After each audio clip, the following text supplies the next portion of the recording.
ఎలా అనిపించింది మేడం శంకర్ వరప్రసాద్ గారు? చాలా బాగుందండి.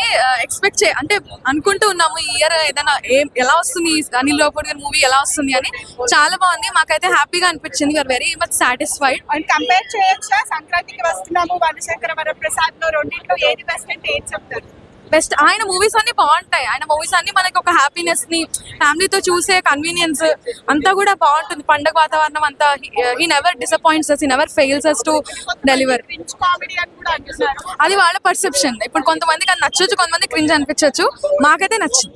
ఓకే, హైలైట్స్ ఏంటి మూవీలో? చూడండి మూవీ. కాదు మేడం, కొంతమంది నెగిటివ్ మాట్లాడుతున్నారు కదా సీరియల్ అని, దానికి మీరేమంటారు? దేని గురించి అంటే అంటే సినిమా సీరియల్ లా ఉంది అన్నట్టు మాట్లాడుతారు కొంతమంది, సో దానికి మీరేమంటారు? అంటే ట్రైలర్ టీజర్ అలాంటివి చూసి డిసైడ్ చేయకూడదు అని చెప్పాలండి.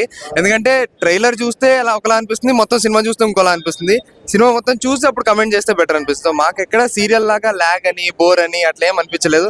సినిమా విజువల్లీ కూడా చాలా బాగుంది, సినిమాటోగ్రఫీ అవన్నీ డైరెక్షన్ అంతా బాగుంది. కాస్ట్యూమ్స్ చిరంజీవి గారి కాస్ట్యూమ్స్ చాలా బాగుంది. సంక్రాంతి విన్నర్ ఎవరమ్మా? ఇంకా ఉన్నాయి సినిమాలు, సో అన్ని చూసాకే మనం చెప్పగలం. So about boss looks and dance అసలు చాలా బాగుంది. ఆయన ఏజ్ మనం మర్చిపోయేలా చేశారు. అసలు ఈయనేనా అన్నట్టు ఉంది. చాలా డ్రెస్సింగ్ స్టెప్ చాలా బాగుంది. ఫస్ట్ ఇంట్రో సాంగ్ ఒకటి ఉంటుంది, అందులో ఫుల్ కుక్ స్టెప్ చాలా బాగుంది. ట్యూన్ కూడా చాలా బాగుంది. అండ్ వెంకటేష్ గారు చిరంజీవి గారు కలిపి వేసిన డాన్స్ పర్ఫార్మెన్స్ మాత్రం హైలైట్. ఎవరు డామినేట్ చేశారు? అట్లా లేదు, boss is boss, Venky is Venky. So ఇద్దరు have their own unique style.